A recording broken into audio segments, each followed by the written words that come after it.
نحمده ونصلي على رسوله الكريم اما بعد فقد قال الله تبارك وتعالى كما ورد في سورة آل عمران اعوذ بالله من الشیطان الرجیم بسم اللہ الرحمن الرحیم ان اول بیت وضع للناس للذی ببکۃ مبارکا وہدی للعالمین فیہ آیات بینات مقام ابراہیم ومن دخلہ کان آمنا وللہ علی الناس حج البیت من استطاع الیہ سبیلا ومن کفر فإن اللہ غنی عن العالمین وقال عز وجل كما ورد في سورة الحج وَلِكُلِّ أُمَّةٍ جَعَلْنَا مَنْسَكًا لِيَذْكُرُوا اسْمَ اللَّهِ عَلَى مَا رَزَقَهُم مِّن بَهِيمَةِ الْأَنْعَامِ فَإِلَٰهُكُمْ إِلَٰهٌ وَاحِدٌ فَلَهُ أَسْلِمُوا وَبَشِّرِ الْمُخْبِتِينَ الَّذِينَ إِذَا ذُكِرَ اللَّهُ وَجِلَتْ قُلُوبُهُمْ وَالصَّابِرِينَ عَلَى مَا أَصَابَهُمْ وَالْمُقِيمِي الصَّلَاةِ وَمِمَّا رَزَقْنَاهُمْ يُنْفِقُونَ والبدن جعلناها لكم من شعائر الله لكم فيها خير فاذكروا اسم الله عليها صواف فإذا وجبت جنوبها فكلوا منها وأطعموا القانع والمعتر كذلك سخرناها لكم لعلكم تشكرون لن ينال الله لحومها ولا دماؤها لن ينال الله لحومها ولا دماؤها ولكن يناله التقوى منكم كذلك سخرها لكم لتكبروا الله على ما هداكم وبشر المحسنين صدق الله العظيم رب اشرح لي صدري ويسر لي امري واحلل عقدة من لساني يفقهوا قولي اللهم ربنا الہمنا رشدنا واعذنا من شرور انفسنا اللهم ارنا الحق حقا وارزقنا اتباعه وارنا الباطل باطلا وارزقنا اجتنابه آمین یا رب العالمین۔ آج ذی الحجہ کی 3 تاریخ ہے، گویا کہ ٹھیک ایک ہفتے کے بعد عید الاضحیٰ آ رہی ہے۔ دیکھیے اسلام میں جو 4 عبادات فرض کی گئی ہیں، جو 4 ارکان ہیں، ایک رکن تو ہے جس کا تعلق ہے عقیدے سے، کلمہ شہادت، اور 4 ارکان وہ ہیں جن کا تعلق عبادات سے، نماز، روزہ، حج اور زکوٰۃ۔ ان میں ایک عجیب قسم کی تقسیم ہے، مثلاً ایک 2 جمع 2 کی تقسیم بنتی ہے۔ 2 عبادات ان میں سے وہ ہیں جو ہر مسلمان پر فرض ہے، امیر ہو غریب ہو، مرد ہو عورت ہو، ہر ایک پر فرض ہے، نماز اور روزہ، یہ دونوں چیزیں ہر ایک پر فرض ہیں۔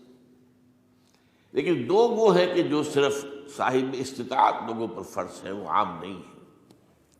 جو صاحب نصاب ہیں ان پر زکوٰۃ ہے، جو صاحب استطاعت ہیں، حج کرنے کی استطاعت رکھتے ہیں، ان پر حج ہے۔ اس میں 2 جمع 2 کی ایک تقسیم اور آتی ہے، ایک اور اعتبار سے۔ قرآن میں زیادہ ایمفیسس 2 عبادات پر ہے، نماز اور زکوٰۃ۔ اقیموا الصلاۃ وآتوا الزکاۃ، اقیموا الصلاۃ وآتوا الزکاۃ، اقیموا الصلاۃ وآتوا الزکاۃ، یقیمون الصلاۃ ویؤتون الزکاۃ۔ یہ گویا کہ بندھا ہوا ہے ایک جوڑا، جبکہ یہ صورتحال جو ہے روزے کی بھی نہیں ہے اور حج کی بھی نہیں ہے۔ صلاۃ اور زکوٰۃ کا حکم بے شمار مرتبہ قرآن میں آیا، اور روزے کے سارے احکام ایک مقام پر سورہ بقرہ کے 23ویں رکوع کی 6 آیات میں سب کا سب بیان ہوئی۔ باقی تو بعض جگہوں پر اس کا صرف اس اعتبار سے تذکرہ ہے کہ اگر کوئی کفارہ ادا کرنا ہے اس کے لیے اتنے روزے رکھ لو، ورنہ یہ ہے کہ روزے کا اپنی جگہ پر مستقل بذات جو ہے وہ ذکر یا حکم موجود نہیں۔ اس اعتبار سے غور کیجئے، حج کا معاملہ بھی یہی ہے۔ وہ ایک تو یہ کہ سورہ آل عمران میں اس کی فرضیت کا ذکر آیا، وہ میں نے آیات آپ کو پڑھ کر سنائی ہیں، 2 آیات، ان پر ابھی گفتگو کریں گے۔ سورہ بقرہ کے 24ویں اور کچھ 25ویں رکوع میں کچھ اس کے مناسک بیان ہوئے، سورہ حج کے 4تھے رکوع میں اس کے مناسک بیان ہوئے، بس باقی پورے قرآن میں تو اس کا ذکر نہیں۔ تو اس اعتبار سے فرق ہو گیا 2 جمع 2 کا، لیکن یہ جو جن کی اہمیت اس اعتبار سے کم ہو گئی ہے، اللہ تعالیٰ کی عجیب حکمت نظر آئی کہ ہماری جو 2 عیدیں ہیں وہ ان 2 عبادات کے ساتھ منسلک کر دی گئی۔ روزوں کے اختتام پر عید الفطر، حج کے ساتھ عید الاضحیٰ۔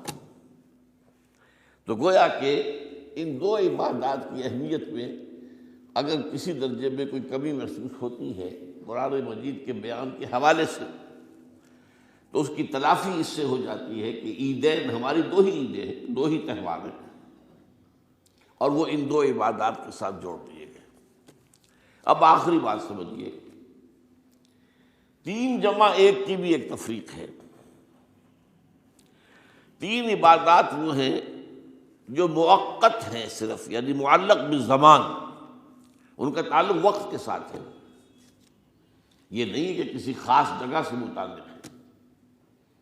نماز ہر جگہ فرض ہے، ہاں البتہ اس کا وقت آئے گا، اگر سورج جو ہے نصف النہار سے ڈھلکے گا تو ظہر کا وقت ہوگا، اگر کسی وجہ سے اللہ تعالیٰ کی حکمت ہو کہ سورج وہیں کا وہیں کھڑا رہ جائے تو ظہر کا وقت آئے گا ہی نہیں، ظہر فرض ہوگی ہی نہیں۔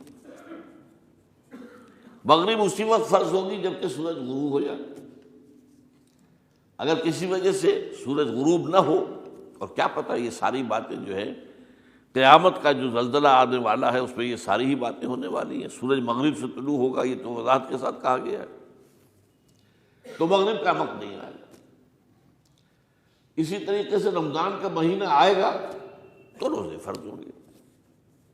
اس حوالے سے یہ زمانے کا تعلق تو ہے لیکن کسی مکان سے کوئی تعلق نہیں۔ حج وہ ہے جس کے تقریباً تمام مناسک جو ہیں وہ ایک خاص مقام پر ادا ہوتے ہیں۔ آپ سفر کر کے جائیے، مکہ مکرمہ جائیے، اللہ کے گھر کا طواف کیجیے، پھر وہاں سے جو بھی روانگی ہوتی ہے یوم الترویہ 8 ذی الحجہ کو نکلیے اور جا کر منا میں قیام کیجیے 1 رات، پھر 9 کی صبح کو نکلیں عرفات جائیے، عرفات میں شام تک قیام رہے گا، لیکن مغرب کی نماز کے وقت کے بعد وہاں سے نکلیں گے، مغرب وہاں پڑھیں گے نہیں، وہ جا کر مزدلفہ میں پڑھی جائے گی عشاء کے ساتھ ملا کر، چاہے کتنی ہی دیر ہو جائے۔ بہرحال یہ ساری چیزیں ایک خاص مقام کے ساتھ ہیں، منسلک ہیں، ہر جگہ پر یہ ادا نہیں ہو سکتا۔ اب اس میں دیکھیے حکمت نظر آ رہی ہے، چونکہ حج جو ہے ایک خاص جگہ پر ایک خاص مقام سے وابستہ ہے، اس کے ساتھ جو عید الاضحیٰ وابستہ کی گئی ہے، یہ گویا کہ حج ہی کے ایک رکن کو پھیلا دیا گیا ہے۔ قربانی جو مناسک حج میں بڑی اہمیت کی حامل ہے، اسے عام کر دیا گیا۔ تم مدینے مکے تو نہیں پہنچ سکے ہو لیکن یہاں پر قربانی کے اندر تو شریک ہو جاؤ، اور بعض مشابہتیں اور بتائی گئی ہیں کہ ذی الحجہ کا چاند طلوع ہو جائے تو اس کے بعد حجامت نہ کراؤ، ناخن نہ کاٹو، وہ جو کچھ بھی آپ کو معلوم ہے احرام کی کچھ پابندیاں ہوتی ہیں، ایک مشابہت کسی درجے میں، ٹھیک ہے ہم وہاں نہیں ہیں لیکن ان کے ساتھ ایک مشابہت پیدا ہو رہی ہے۔ تو قربانی در حقیقت جو ہے عید الاضحیٰ وہ گویا کہ ایکسٹینشن ہے حج کی، کہ تمام عالم اسلام کے اندر جو ہے تمام مسلمان جہاں بھی کہیں ہیں وہ حج کے اس ایک منسک کے اندر شریک ہو جاتے ہیں۔ تو یہ میں نے چند باتیں تمہیداً عرض کی ہیں ان عبادات 4 کے بارے میں، ان کی جو ریلیٹیو حیثیت ہے ہمارے دین میں۔ اب آئیے حج کا معاملہ کیا ہے، وہ پورا ایک خاص علاقے سے متعلق ہے اور ایک خاص شخصیت سے متعلق ہے، یہ بھی نوٹ کر لیجیے۔ چنانچہ جو آیات میں نے آپ کو سنائی حج کے بارے میں، ان اول بیت وضع للناس للذی ببکۃ مبارکا وہدی للعالمین، یقیناً پہلا گھر جو بنایا گیا لوگوں کے لیے، یعنی اللہ کی عبادت کے لیے، کہ لوگ وہاں جمع ہوں اللہ کی عبادت کے لیے، وہ ہے جو بکہ میں ہے۔ بکہ اور مکہ یہ ایک ہی لفظ ہے۔ تورات میں بکہ کا لفظ آیا ہے، قرآن مجید میں مکہ۔ یہ تھوڑا فرق جو ہے یہ تلفظ کا ہو جایا کرتا ہے مختلف زبانوں کے اندر۔ جیسا کہ آپ کو معلوم ہوگا کہ آج کل جو عرب کے لوگ ہیں وہ قاف کو گاف پڑھتے ہیں، گل، گم، قم کی بجائے گم، قل کی بجائے گل، اقول لک اقول لک، وہ گاف۔ تو یہ جو ہے فرق ہو جاتا ہے۔ تو بکہ، وادی بکہ، یہ ہے در حقیقت مکہ مکرمہ۔ تو پہلا گھر جو بنایا گیا ہے، اور اس کے بارے میں جو یہ عام طور پر مشہور ہے کہ اس کے معمار حضرت ابراہیم ہیں، یہ بات صحیح نہیں ہے۔ اس کے معمار اول حضرت آدم علیہ السلام خود ہے۔ اول بیت ہے نا، پہلا گھر۔ تو کیا یہ ممکن ہے کہ آدم سے لے کر ابراہیم تک کوئی گھر اللہ کی عبادت کے لیے بنا ہی نہ ہو؟ تو ناممکنات میں سے اولا بیت میں خود دلیل موجود ہے۔ حضرت آدم علیہ السلام نے اس کی تعمیر کی۔ البتہ اس کے بعد بعض سیلابوں کی وجہ سے یہ عمارت گر گئی، اور کچھ جو وہاں پر آبادی بنی تھی وہ بھی ختم ہو گئی۔ تو ایسے آتے ہیں، آپ کو معلوم ہے کہ یمن میں جب ان کا ایک بند ٹوٹا تھا بہت بڑا، سد معارم، تو پھر وہاں جو اتنی خوشحالی تھی، اور جو وہاں پر جو باغات تھے اور جو کھیتیاں سب برباد ہو گئی، اور وہاں سے لوگ جو ہے نقل مکانی کرنے پر مجبور ہو گئے۔ یہی یمن کے قبائل تھے جو جا کر شام اور عراق میں آباد ہوئے۔ یہی یمن کے دو قبیلے تھے جو مدینے میں آ کر آباد ہوئے، اوس اور خزرج، یہ یمن کے قبیلے تھے۔ تو اس بند کے ٹوٹنے کے بعد اگر خدا نہ خواستہ اگر ہمارا تربیلا ڈیم ٹوٹ جائے کیا ہوگا؟ پچھلے دنوں خبریں آئی ہیں اخبارات میں کہ ہندوستان میں غور ہو رہا ہے اس پر کہ تربیلا ڈیم کو اڑا دو۔ وہ سوچ رہے ہیں پاکستان کو ختم کرنے کی سبیل کیا ہو سکتی ہے؟ تو بڑی سمپل ہے اور بڑا آسان کام ہے۔ بمبارڈمنٹ کر دینا جو ہے ٹھیک ہے، ان کا جہاز آئیں، کچھ کو ہم گرا بھی لیں گے، لیکن کچھ تو آ کر جو ہے وہاں پر وہ اپنے بم جو ہے وہ ہدف کے اوپر گرا جائیں گے، کیا ہوگا؟ یوں سمجھیے کہ جو سونامی کا آیا تھا سیلاب، وہ سونامی کا سیلاب آئے گا پاکستان کے اوپر، اور ہر چیز تباہ و برباد ہو جائے گی۔ کم سے کم یوں سمجھیے کہ تقریباً 100 میل کی چوڑائی میں، اور بھی یہ سب جو ہے ریگستان بن جائے گا، ہر چیز ختم ہو جائے گا، خدا نہ خواستہ۔ تو بہرحال سد معارف کے بعد یہ صورتحال واقع ہوئی تھی۔ تو اس کے بعد سے یہ جو ہے یہ اللہ کا گھر یہ جو ہے گرا ہوا تھا۔ اس کی کوئی اب صرف یہ کہ قواعد رہ گئے تھے۔ قواعد کہتے ہیں جو بنیادیں ہوتی ہیں، وہ پھر اللہ تعالیٰ نے حضرت ابراہیم کو بتائیں کہ یہ ہیں وہ بنیادیں جن پر کہ وہ گھر ہوتا تھا۔ وَإِذْ يَرْفَعُ إِبْرَاهِيمُ الْقَوَاعِدَ مِنَ الْبَيْتِ وَإِسْمَاعِيلُ، ان بنیادوں پر حضرت ابراہیم اور اسماعیل نے مل کر دو معماران حرم نے یہ عمارت جو ہے دوبارہ تعمیر کی ہے۔ تو گویا کہ حضرت ابراہیم علیہ السلام معمار دوم ہے، معمار اول اس کا جو ہے وہ خود حضرت آدم علیہ السلام۔ فیہ آیات بینات مقام ابراہیم، مقام ابراہیم ہے۔ جو بھی وہاں گئے ہیں انہوں نے دیکھا ہے کہ ایک پتھر تھا جس پر کھڑے ہو کر حضرت ابراہیم علیہ السلام تعمیر کر رہے تھے۔ اب آج تو آپ کو معلوم اسکیفولڈنگ لگ جاتی ہے، بانس لگ گئے، یا آج کل تو جو ہے پائپس جو ہے لوہے کے اس سے لگا کر، تو جیسے جیسے عمارت اٹھتی جا رہی ہے اسی طریقے سے اس کے ساتھ جو ہے وہ چل رہے ہیں اور ان کے اوپر کھڑے ہو کر تعمیر ہو رہی ہے۔ تو اس وقت کچھ نہیں تھا۔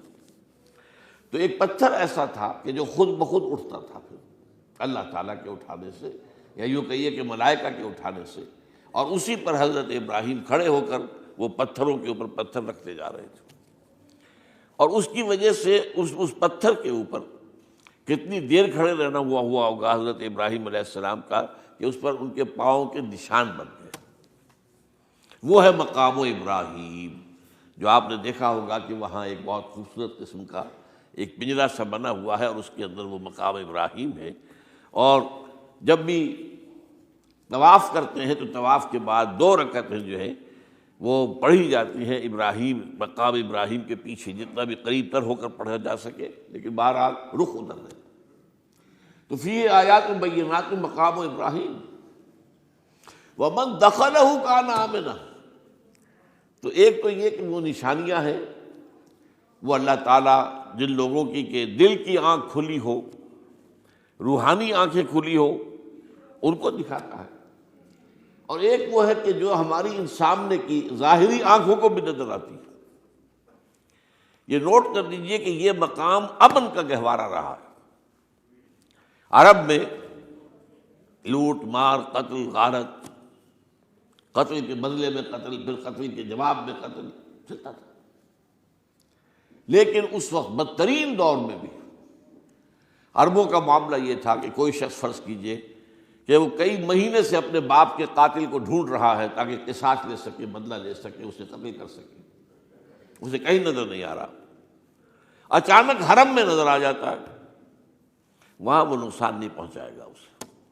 یہ امن کا گھر ہے، اللہ تعالیٰ نے اسے امن کی جگہ بنایا ہے، بلد الامین کہا گیا ہے اس کو، امن والا شہر۔ تو یہ جو ہے، یہ تو آج تک بھی اس کی جو برکت ہے وہ نظر آتی ہے۔ وَمَن دَخَلَهُ كَانَ آمِنًا وَلِلَّهِ عَلَى النَّاسِ حِجُّ الْبَيْتِ مَنِ اسْتَطَاعَ إِلَيْهِ سَبِيلًا، اور اللہ کا حق ہے اپنے بندوں پر کہ وہ حج کریں اس کے اس گھر کا، جو کوئی بھی استطاعت رکھتا ہو سفر کی۔ اگر زاد راہ ہے، خرچہ ہے، جانے آنے کے اخراجات مہیا ہیں، اور یہ کہ آپ پیچھے جن کو چھوڑ کر جا رہے ہیں ان کے لیے بھی اتنے وقت کا جو ہے وہ انتظام ہے، کھانے پینے کا، گزارے کا، نان نفقے کا، تو آپ پر حج فرض ہو گئے۔ اب اگر اس فرضیت کے بعد کوئی شخص تاخیر کرتا ہے تو وہ بڑے گناہ کے اندر مبتلا ہے۔ جیسے ہی فرضیت ہو جائے، پہلا کام جو ہے، پہلا قرض جو ہے، یوں سمجھیے یہ اللہ کا قرض ہے بندوں پر۔ یہ لام جو آتا ہے، لام اور اعلیٰ، لام کسی کے حق کے لیے، اعلیٰ کسی کے اوپر حق ہونا۔ وَلِلَّهِ عَلَى النَّاسِ حِجُّ الْبَيْتِ مَنِ اسْتَطَاعَ إِلَيْهِ سَبِيلًا، یہ تو اللہ کا حق ہے لوگوں پر، لوگوں کے ذمے، یہ قرض ہے اللہ کا کہ اس کے گھر کا حج کریں، جائیں، طواف کریں، اور جو بھی اس کے مناسک ہیں ادا کریں، اور وہیں پر قربانی کا بھی ہے۔ لِيَشْهَدُوا مَنَافِعَ لَهُمْ وَيَذْكُرُوا اسْمَ اللَّهِ فِي أَيَّامٍ مَّعْلُومَاتٍ عَلَىٰ مَا رَزَقَهُم مِّن بَهِيمَةِ الْأَنْعَامِ فَكُلُوا مِنْهَا وَأَطْعِمُوا الْبَائِسَ الْفَقِيرَ، اسی کے اندر جو ہے مناسک کے اندر قربانی بھی ہے۔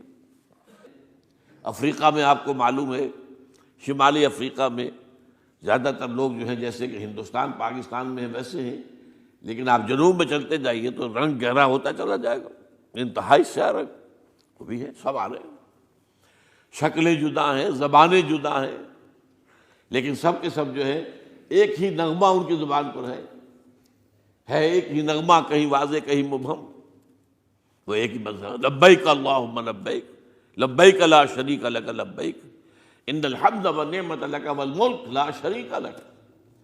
اب یہ ترانہ ہے، توحید کا ترانہ ہے، اور گونج رہی ہے اس وقت، آپ اندازہ نہیں کر سکتے کہ وہ پوری سرزمین گونج رہی ہوگی اس ترانے کے ساتھ، کیونکہ تھوڑی تھوڑی دیر کے بعد نئے قافلے داخل ہو رہے ہیں۔ ابھی ایک قافلہ جو ہے اس نے سعی مکمل کی ہے، شامل ہو گیا، بلکہ اس کے دوران ہی ابھی اس کا ختم نہیں ہوا کہ تیسرا قافلہ چلا رہا ہے۔ وہ تو یہاں تو ظاہر بات ہے کہ میں نے چونکہ ایک نقشہ اپنی نگاہوں سے دیکھا ہے، مدینہ منورہ سے اور مکہ مکرمہ جاتے ہوئے رات کے وقت، کہ کہیں جو ہے وہ روشنیوں کی وہ قطار ٹوٹتی ہی نہیں تھی، مسلسل معلوم ہوتا ہے کہ سڑک کے اوپر گاڑی ہے، مسلسل، کہیں اس کے اندر وقفہ ہے ہی نہیں۔ اتنے بڑے پیمانے پر لوگ جمع ہو رہے ہیں۔ زبانیں جدا ہیں، ایک دوسرے کی زبان نہیں سمجھتے، لیکن ایک زبان اور بھی ہوتی ہے جو بغیر بولے سمجھ میں آتی ہے۔ اس سے معلوم ہوتا ہے سب کے لیے محبت ہے، ہمارے بھائی ہیں، تمام مسلمان ہیں۔ بعض کے اندر یہ محبت کا جذبہ زیادہ ہے۔ ترکوں میں انڈو پاکستان کے لوگوں کے لیے بہت محبت ہے۔ اب وہ بات جو نہیں کر سکتے، سمجھا نہیں سکتے، لیکن ان کی آنکھوں سے، ان کے انداز سے وہ محبت ٹپکی پڑتی ہے۔ تو عالمگیریت جو ہے اسلام کی، ہمگیریت، عالمگیریت، آفاقیت، اس کا جو مظہر نظر آتا ہے وہاں تھا۔ پھر یہ کہ ہمارے ہاں کی جتنے بھی فرقہ بندیاں ہیں وہ وہاں ختم ہو جاتی ہیں۔ وہاں اہل حدیث ہیں، حنفی ہیں، مالکی ہیں، شافعی ہیں، حنبلی ہیں۔ یہ کام بھی کیا ہے آ کر انہوں نے آل سعود نہیں، ورنہ اس سے پہلے جو ہے وہ 4 مصلے علیحدہ تھے، وہاں پر 4 جماعتیں علیحدہ ہوتی تھی۔ یہ حنفی مصلی ہے، یہاں پہ حنفی امام ہے وہ پڑھائے گا، یہ شافعی مصلی ہے، شافعی امام ہے وہ نماز پڑھائے گا۔ تو یہ جو ایک تفریق تھی وہاں بھی موجود تھی، انہوں نے ختم کیا۔ ایک امام کے پیچھے جماعت ہوگی، اسی میں حنفی بھی ہیں، مالکی بھی ہیں، شافعی بھی۔ کچھ ہیں لوگ جو زیادہ، جن کے اندر کچھ زہر زیادہ گھل گیا ہے فرقے واریت کا، وہ پھر نہیں نماز پڑھتے، وہاں پر محروم رہتے، اس کی فضیلتوں کو چھوڑ کر جا کر کہیں اپنے جو ہے گھروں پر جہاں ٹھہرے ہوئے وہاں جا کے نماز پڑھ لیتے ہیں کہ یہ جو ہے وہابی، ان کے پیچھے ہماری نماز نہیں ہوتی۔ لیکن نہیں، عام طور پر ایسا نہیں ہے، عام طور پر سب لوگ جمع ہیں، نماز پڑھ لیں۔ اور ایک سب سے بڑا مشاہدہ جو ہوتا ہے، جو مجھے سب سے پہلے ہوا تھا پہلے حج میں، یہ 1962 کی بات ہے، تو میں نے محسوس کیا کہ یہ نماز کے اندر اختلافات جو ہیں اسلام مسلمانوں میں صرف اتنے ہیں کہ جس سے جماعت نہیں ٹوٹتی۔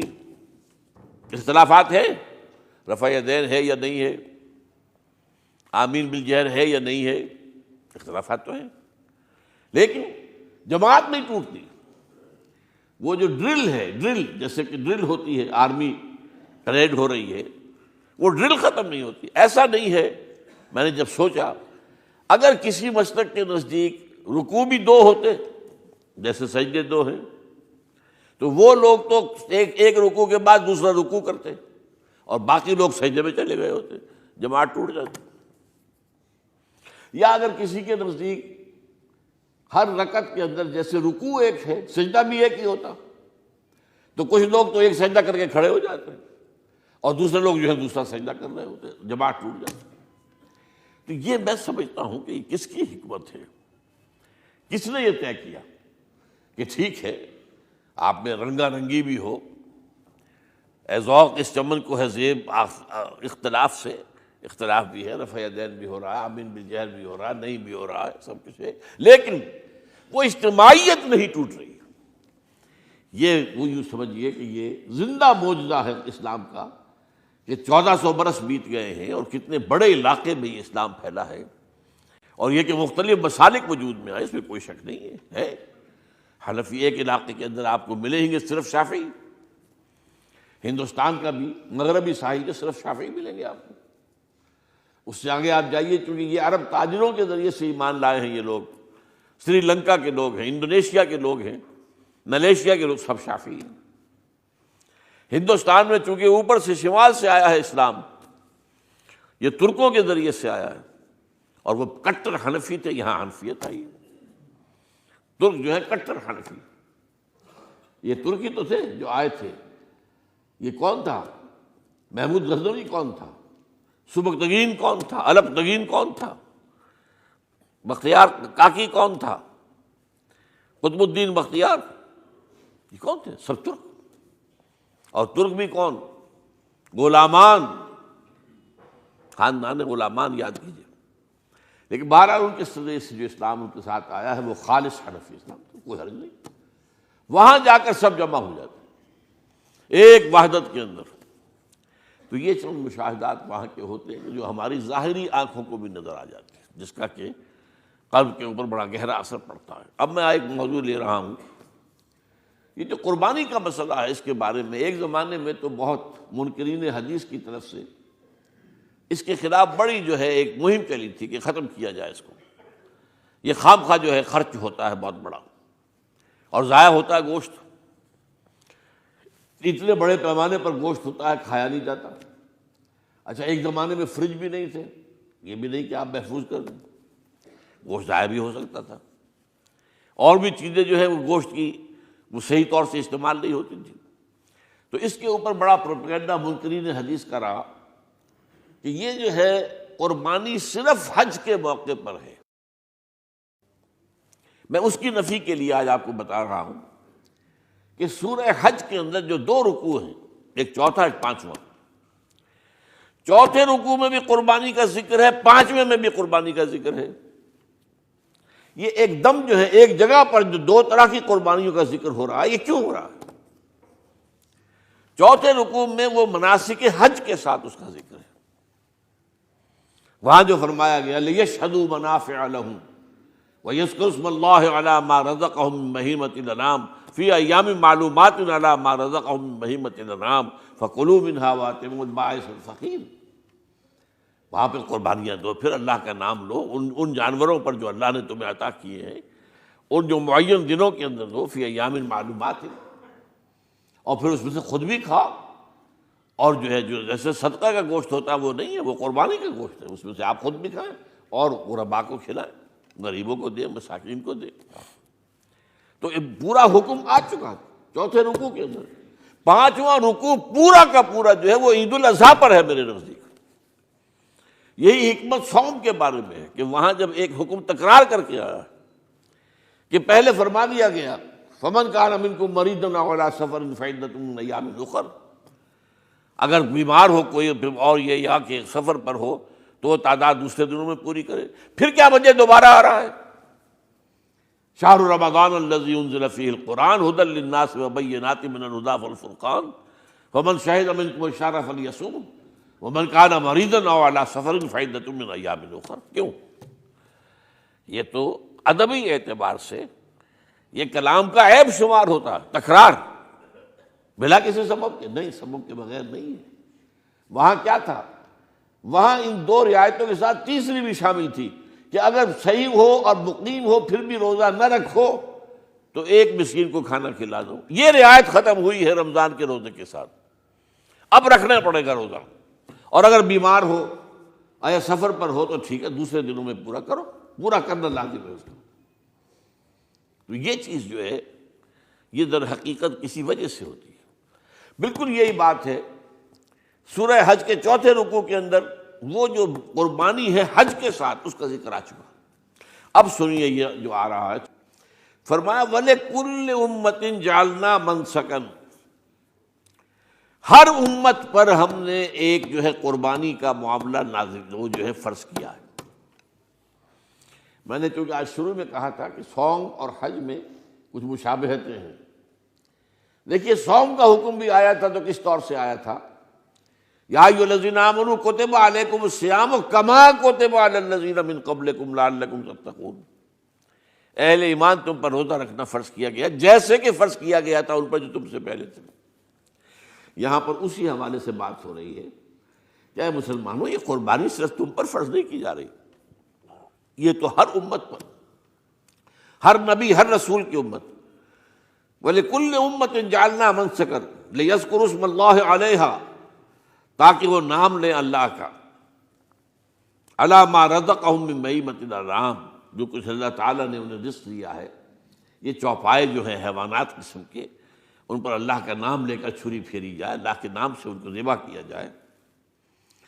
فَإِلَٰهُكُمْ إِلَٰهٌ وَاحِدٌ فَلَهُ أَسْلِمُوا، تو یہ جان لو کہ اس قربانی کی اصل روح کیا ہے؟